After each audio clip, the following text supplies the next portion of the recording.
Assalamualaikum warahmatullahi wabarakatuh. Buat teman-teman cerita untung, buat kamu yang lagi ada cerita menarik, yuk bagi-bagi cerita sama kita di Cerita Untung. Caranya langsung aja DM di Instagram kita di @cerita_untung atau bisa kirim juga ke email kita di ceritauntung@gmail.com dengan hashtag untung dengerin kamu. Kita tunggu ya. Wassalamualaikum warahmatullahi wabarakatuh. Udah jelas banget kalau kita sebagai perempuan tuh harus menutup aurat gitu. Ade nggak tahu umur Ade sampai kapan, Ade juga nggak tahu umur Mama sampai kapan, tapi yang jelas Ade mau masuk surga bareng Mama.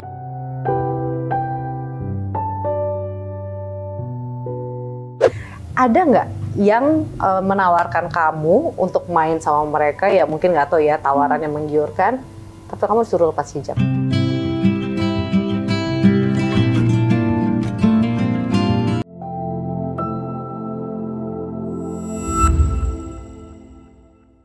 Dan aku nggak tahu hidup aku tuh umurnya sampai kapan. Bisa jadi kalau aku nggak buru-buru dalam tanda kutip mengikuti at least pakai hijab dulu deh gitu kan. Terus tiba-tiba aku dicabut nyawanya, kan nyesel banget ya Mbak Venita ya. Jadi waktu itu malam itu aku nggak tidur tuh Mbak. Aku kayak mencari cara gimana ya Allah, nggak nanya ke Mama, izin ke Mama untuk aku pakai hijab, karena aku pernah beberapa tahun lalu pengen pakai hijab, Mama kurang setuju. Karena aku kan di dunia entertain kan, main musik. Ntar orang jadi kikuk nggak gitu, main drum pakai hijab gitu kan. Dan kayaknya masih jarang banget gitu ya, apalagi pemain band gitu ya, drum pula gitu. Berarti kamu selama 4 hari itu kamu khatamin Quran dengan baca artinya doang. Bukan yang baca Quran gitu sih, misalnya baca artinya. Terus aku malam tuh udah, ya nggak mungkin ngomong malam itu juga sih. Aku kan pasti nunggu mamaku bangun ya gitu. Jadi aku nggak tidur, aku minta petunjuk, ya Allah mudahkan. Aku baca inilah apa namanya tuh, doa yang kalau ini yang Mbak Benita mau ngomong biar di lidah. Oh, Robi Saudari ya? Iya. Iya, baca itu. Terus ya udah, paginya pas Mama bangun, aku buka kamar kan, ngomong lah isi yang aku baca di Quran itu gitu. Pelan-pelan tapi karena aku takut dimentahin lagi sama Mama sejujurnya waktu itu.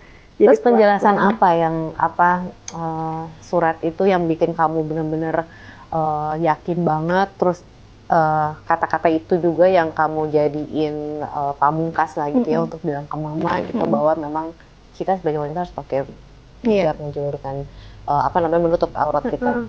Iya pokoknya aku sih nggak terlalu yang kayak ngejelasin satu-satu persatu ayat, cuman intinya mah di Quran tuh udah jelas banget gitu kan. Kalau Mama tuh pakai hijab nggak waktu itu? Belum, makanya kan Mama ngelarang juga karena dia gitu kan. Belum pakai hijab gitu. Terus ya udah aku jelasin, Mam, ada udah baca arti di Quran nih gitu, main iseng-iseng aja sih gitu. Terus udah jelas banget kalau kita sebagai perempuan tuh harus menutup aurat gitu.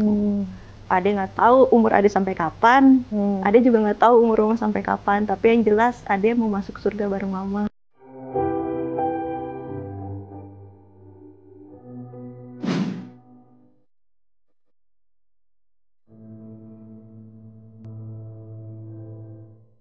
Jadi aku nggak mau ninggalin Mama gitu, maksudnya aku pengennya tuh kita sama-sama ke jannah gitu.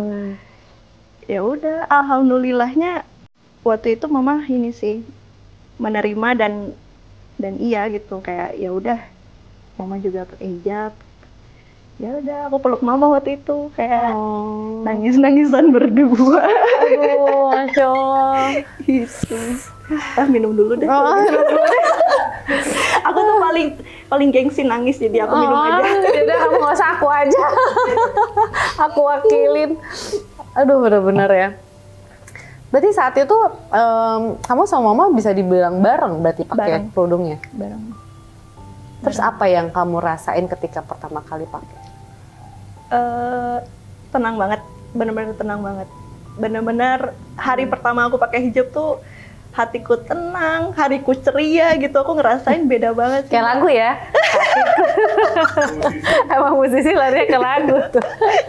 Tenang dan ceria. Judul lagu.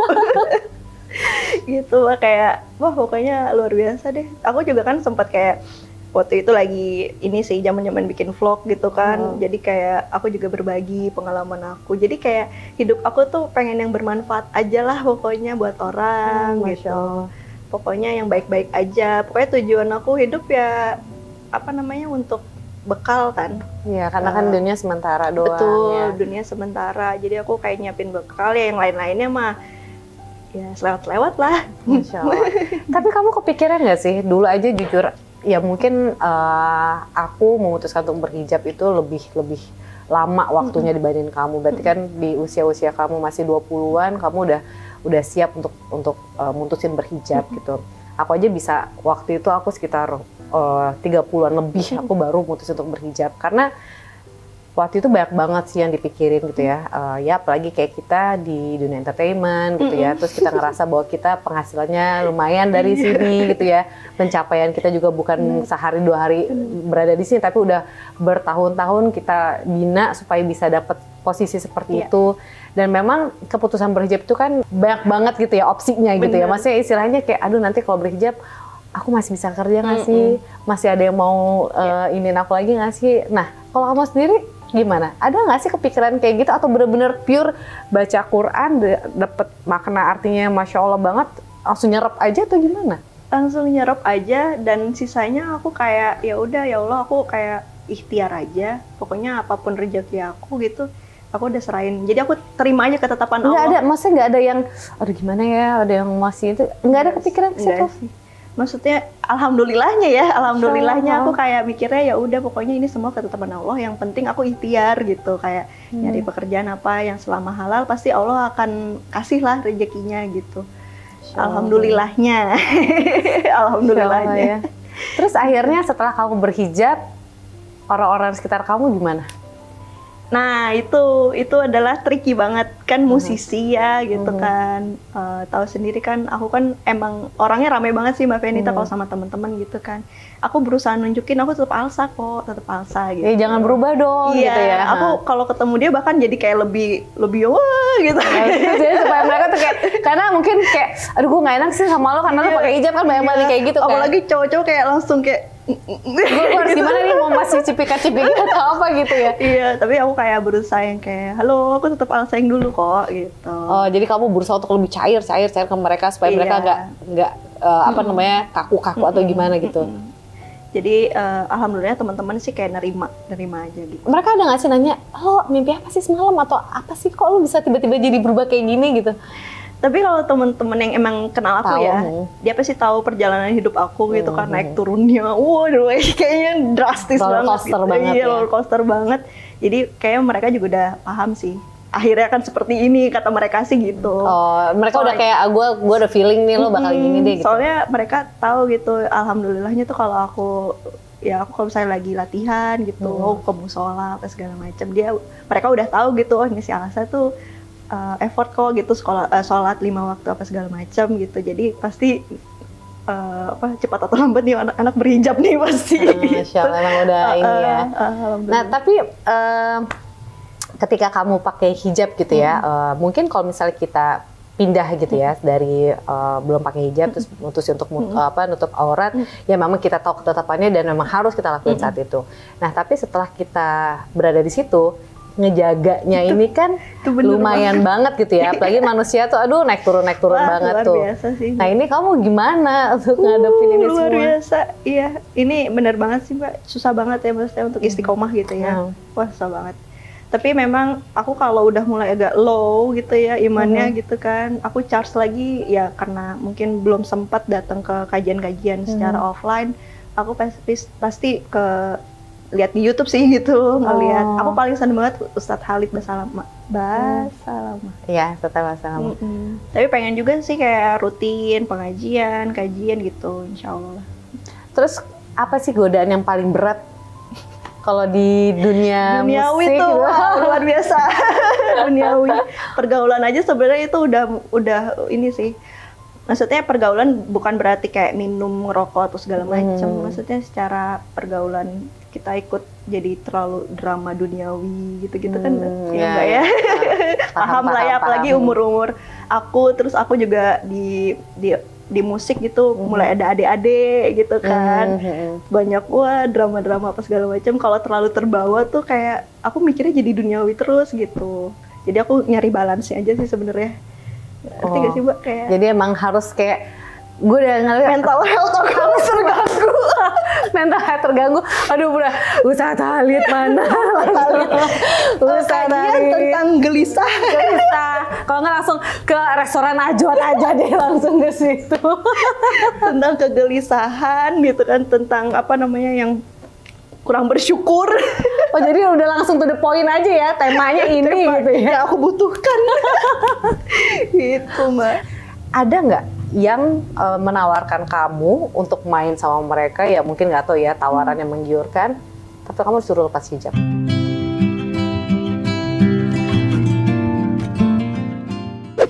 Oh pernah, jadi kan aku sekarang tergabung sama band, Mbak Venita tahu Bass Jam? Bass Jam? Nah, ya itu mah di zaman kita masih apa lagunya dulu? Bukan Pujangga. Itu. Lah, emang kamu tahu Bass Jam? Iya, jadi 2019 tuh, iya 2015 aku mulai jadi additional player-nya mereka. 2019 tuh aku udah mulai jadi personil mereka. Bantuin lah maksudnya dalam kreatif apa segala macam. Jadi aku bisa explore di band itu juga. Terus ada satu waktu ada tawaran main di klub. Oke. Terus aku sebenarnya udah agak ragu sih, makanya waktu itu alhamdulillah suami aku nemenin lah gitu kan. Pas mau masuk ke venue ke dalam, di stop, hijab nggak boleh masuk waktu itu kan. Terus yang main drum siapa? Pada pada bingung dong gitu. Terus aku bilang, oh ya udah aku nggak usah main. Aku bilang gitu. Terus? Iya aku kayak inilah, pokoknya hijab nggak boleh masuk. Gimana sih Mbak? Jadi kayak secara nggak langsung lepas hijab baru boleh masuk gitu kan Mbak. Benar-benar. Terus akhirnya? Ya udah akhirnya setelah perundingan yang sangat alot gitu kan antara security dan panitia dan anak-anak BS Jam, akhirnya diambil jalan tengahnya. Waktu itu aku dipakein hoodie gitulah, jadi aku mainnya gini aja. Oh biar nggak kelihatan. Ya alhamdulillah sih, jadi aku nggak usah lihat ke depan ya. Makin sesuai sama yang dia pengen dari awal, nggak ketahuan tapi suara gue kenceng gitu kan. Bener, tambah pakai hoodie udah makin nggak kelihatan lagi. Tapi ya sih abis dari situ nggak mau lagi ribet. Tapi ada nggak jadi maksudnya kayak ya dari tim, dari personel lainnya gitu, pasti kan jadi aduh jadi susah nih. Karena kalau misalnya ngajak si Elsa pasti nggak bisa di klub-klub atau apa, otomatis kan tempat pemilihan pun jadi lebih terbatas. Mungkin kalau nggak pakai hijab kan bisa semuanya bisa kita datengin gitu kan, sampai yang ibadah, tempat ibadah aja bisa datengin gitu kan.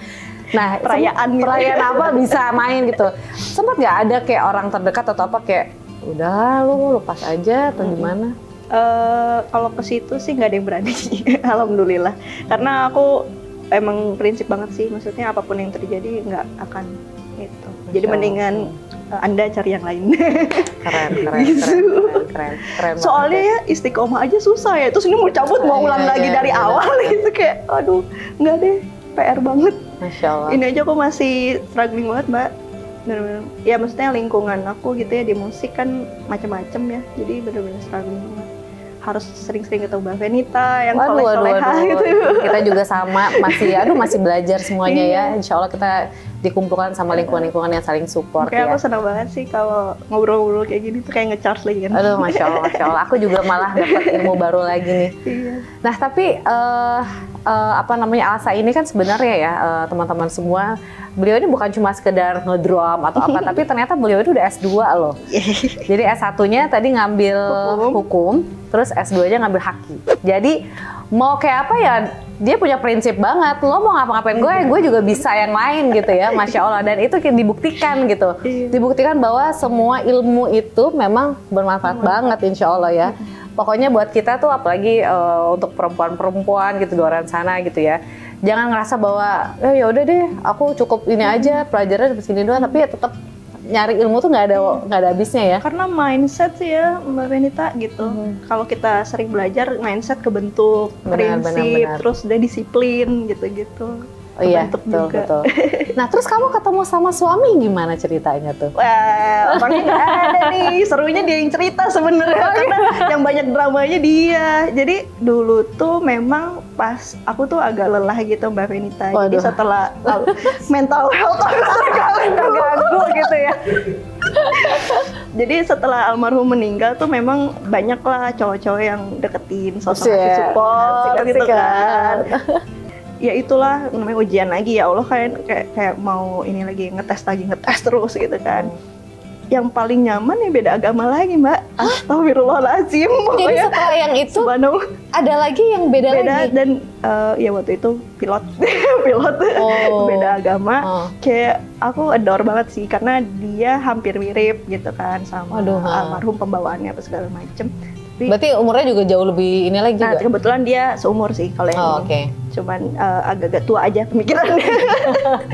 Jadi kelihatan juga jadi agak tua ya. Terus tapi ya itu, ya Allah kenapa ya harus beda agama lagi gitu. Tapi ya akhirnya aku kayak lelah gitu. Ya udah deh, kayaknya memang di Islam tuh aku pelajarin lagi melalui Ustadz Ali itu segala macam. Memang nggak ada pacaran kan sebenarnya. Itu kamu udah pakai hijab waktu itu?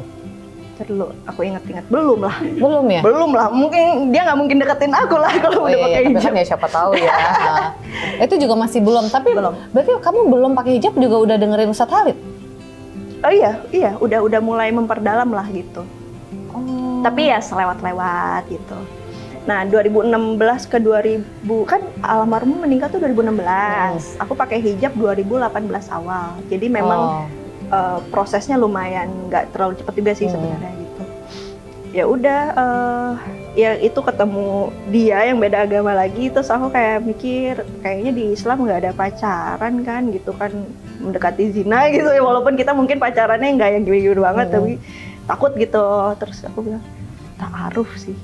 Aku bilang aku udah mau 25 juga kan, aku kayak pengen banget nikah umur 25 sebenarnya, kayak ta'aruf sih, ini harus ta'aruf gitu. Terus akhirnya kamu ta'aruf sama suami kamu ini? Ta'aruf.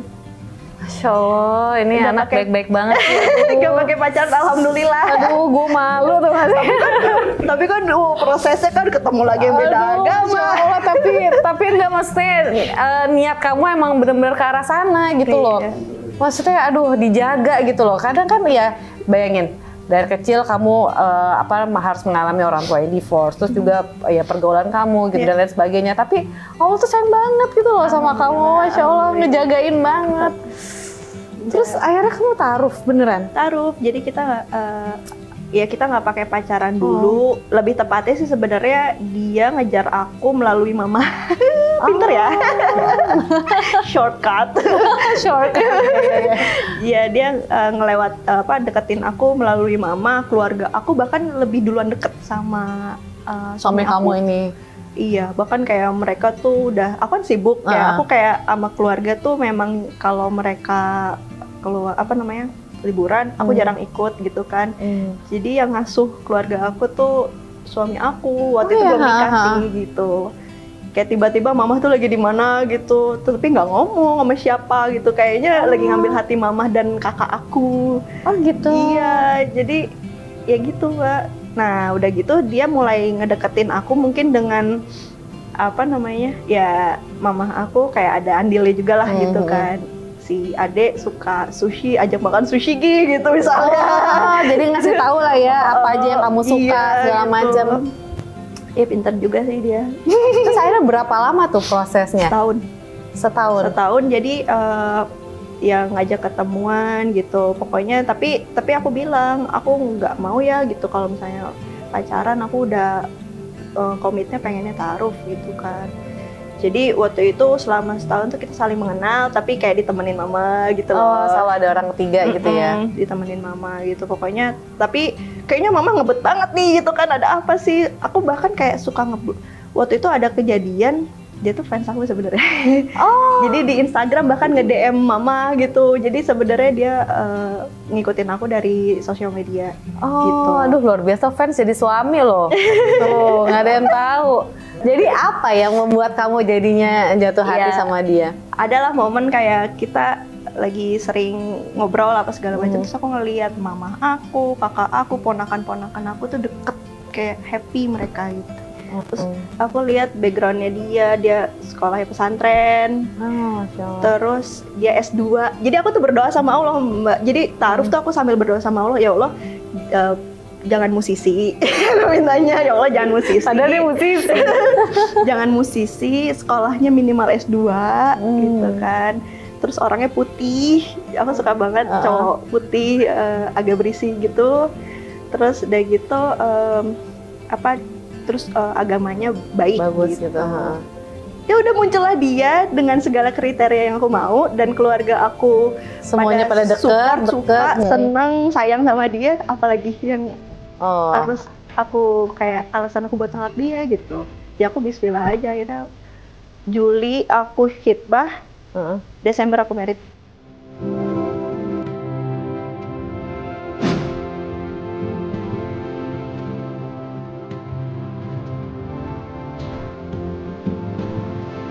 Masya Allah, emang ya kalau jodoh tuh kita nggak pernah tahu ya. Iya.